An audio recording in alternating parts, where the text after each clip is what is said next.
지난 2주간 있었던 국내외 주요 안보 관련 뉴스를 국내, 미국, 북한, 기타 순으로 전해드리겠습니다. 먼저 국내 관련 뉴스입니다. 한미연합훈련 연기를 촉구하는 국회의원 74명이 8월 7일 성명서를 발표했습니다. 민주당 의원을 포함한 범여권 의원 74명은 남북관계 개선을 위해 이달 중순에 예정된 한미연합훈련의 조건부 연기를 제안하는 성명서를 발표했는데요. 정당별로는 더불어민주당 61명, 정의당 6명, 열린민주당 3명, 기본소득당 1명, 무소속 3명입니다. 송영길 대표를 비롯한 민주당 지도부는 연합훈련은 방어적인 훈련으로 한미 간 신뢰를 위해서도 불가피한 조치로 예정대로 훈련을 진행해야 한다는 신중한 분위기입니다. 한편 여권 내에서도 대선을 앞두고 북한의 무조건적인 유화 제스처는 바람직하지 않다는 일부 비판의 목소리가 나오고 있습니다. 다음 국내 관련 뉴스입니다. 국가보안법 위반 혐의로 8월 3일 구속되어 조사를 받아오던 청주 지역 자주통일 청주동집회 활동가 3명이 8월 11일 청주지법에 낸 검찰의 구속 연장 청구가 받아들여져 구속기간이 연장됐습니다.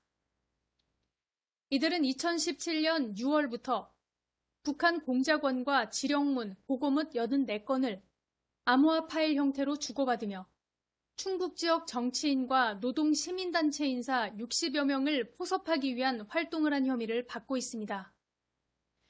한편 이들은 국정원과 경찰이 실체 없는 정치 논리로 공안 탄압을 하고 있다고 주장하며 혐의를 부인하고 진술 거부권을 행사하고 있는 것으로 알려지고 있습니다. 다음은 미국 관련 뉴스입니다. 미국의 전문가들은 8월 1일 한미연합훈련에 반대한다는 북한 김여정 부부장 담화문에 대하여 김여정은 연합훈련의 걸림돌이 안 된다는 입장입니다. 브루스 베넷 박사는 자유아시아 방송에서 한미연합훈련에 대한 비난은 매년 있었기 때문에 김여정 담화에 크게 신경 쓸 것 없다면서 한국과 미국의 대화 제안을 거부하고 있는 것은 오히려 북한으로 북한이 더 큰 걸림돌이라고 지적했습니다. 프랭크엄 평화연구소 선임연구원은 역사적으로 한미훈련이 북미 대화의 장애 요인은 아니었다며 오히려 미북 대화를 위해서는 미국의 지속적인 신호와 유연성이 더 중요하다고 언급했습니다. 한편 8월 9일 미국의 소리 방송에 의하면 한미연합훈련이 3월보다도 대폭 축소되어 실시된다고 발표했습니다. 훈련을 위한 증원 없이 작전사령부급 부대의 현 인원만 훈련에 참여하고 사단급 이하 부대도 참가 수준을 최소화하여 컴퓨터 시뮬레이션 방식의 지휘소 연습으로 진행할 것이라고 발표했는데요. 이는 최근 한국 내 신종 코로나19 감염증 4차 대유행 등의 상황을 반영한 것이라고 언급했습니다. 사전 연습은 10일부터 13일까지 각종 국지 도발과 테러 등의 상황을 가정한 위기관리 참모 훈련을 실시하고 16일부터 26일로 예정된 본 연습은 전쟁 상황을 가정한 훈련이기에 전시작전 통제권을 가진 폴 러케머라 한미연합사령관 주관으로 실시됩니다. 다음은 북한 관련 뉴스입니다. 김여정 부부장은 8월 1일 조선중앙통신 담화를 통하여 한미연합훈련 재개에 대해 비난했습니다. 통신연락선 복원 관련 지금 남조선 안팎에서는 그 의미를 확대 해석하고 있으며 북남 순회 회담까지 여론화하고 있는데 때일은 경솔한 판단이라고 생각한다. 남조선과 미국과의 합동 군사연습이 예정대로 강행될 수 있다는 기분 나쁜 소리들을 계속 듣고 있으며 분명 신뢰 회복의 걸음을 다시 떼기 바라는 북남 순회들의 의지를 심히 훼손시키고 북남 관계의 앞길을 더욱 흐리게 하는 재미없는 전주곡이 될 것이라고 본다. 우리 정부와 군대는 남조선 측이 8월에 또다시 적대적인 전쟁 연습을 벌려놓는가 아니면 큰 용단을 내리겠는가에 대하여 예의주시해 볼 것이다 라고 비난했습니다. 북한은 한미연합훈련에 대하여 그동안 인터넷 매체를 통해 대응해 오다가 7월 27일 통신연락선 재개 이후 김여정 부부장 명의로 첫 공식적인 반응을 보여 그 귀추가 주목됩니다. 김여정에 이어 김영철 노동당 중앙위원회 부장은 8월 10일 중앙통신을 통하여 남조선 당국은 평화와 안정을 바라는 온 결의와 내외의 한결같은 기대 속에서 힘들게 마련됐던 반전 기회를 외면했다고 비난했습니다. 기회를 앞에 놓고도 남조선 당국이 명백한 자기들 선택을 온 세상에 알린 이상 우리도 이제는 그에 맞는 더 명백한 결심을 내려야 한다.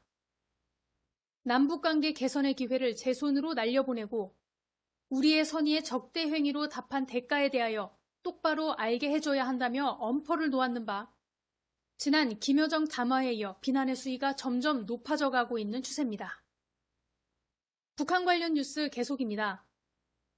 김정은은 정전협정 체결을 68주년을 맞이하여 참전열사묘 참배와 노병대회 참석 등 축하연설 등 북한이 말하는 전승절 관련 공개 활동을 통해 전승절의 중요성과 의미를 강조했습니다. 특히 코로나 상황 속에서도 전국 노병대회를 2년 연속 개최하면서 전승세대의 영웅정신을 훌륭한 전통으로 제시하는 등 대내 결속에 적극 활용하고 있습니다. 또한 현재 상황은 사상 초유의 세계적인 보건위기야 장기적인 봉쇄로 인한 고난과 애로는 전쟁 상황에 못지않은 실현의 고비라 판단한다면서 위기 극복을 위한 노력을 강조했는 바 코로나 상황에서도 근로단체 행사, 예술 공연 개최 등 지난해에 비해 다양한 행사를 진행한 것이 특징입니다.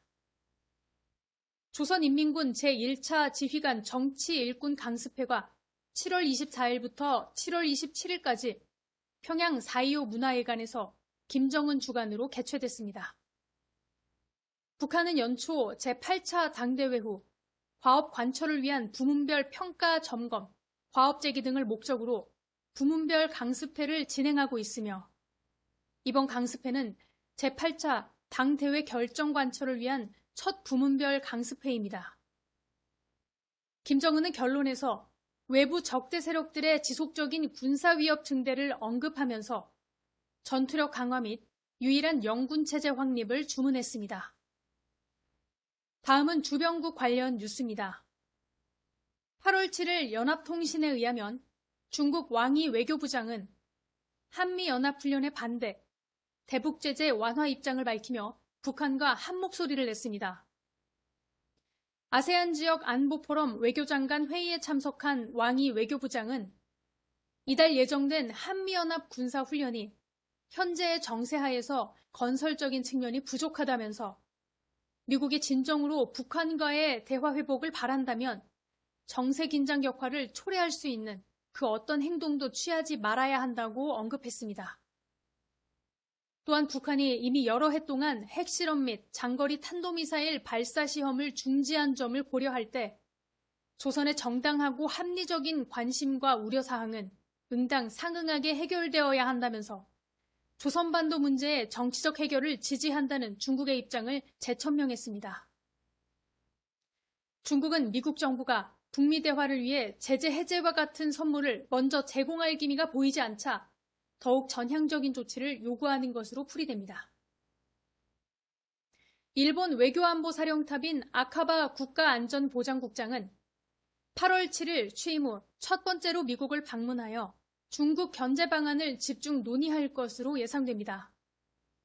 아카바 국장은 설리번 백악관 국가안보보좌관과의 첫 대면 회담을 위해 닷새 일정으로 미국을 방문하여 미일 동맹을 위한 협력 강화와 인도태평양 정세를 놓고 미국 측 인사들과 의견을 교환할 것으로 예상되며 특히 지난 4월 양국 정상회담에 따른 양국 안보정책의 진척사항 점검과 미국과 패권을 다투고 있는 중국 견제 방안을 집중 논의할 것으로 전망됩니다. 이상으로 향군 주간안보 뉴스를 마치겠습니다. 감사합니다.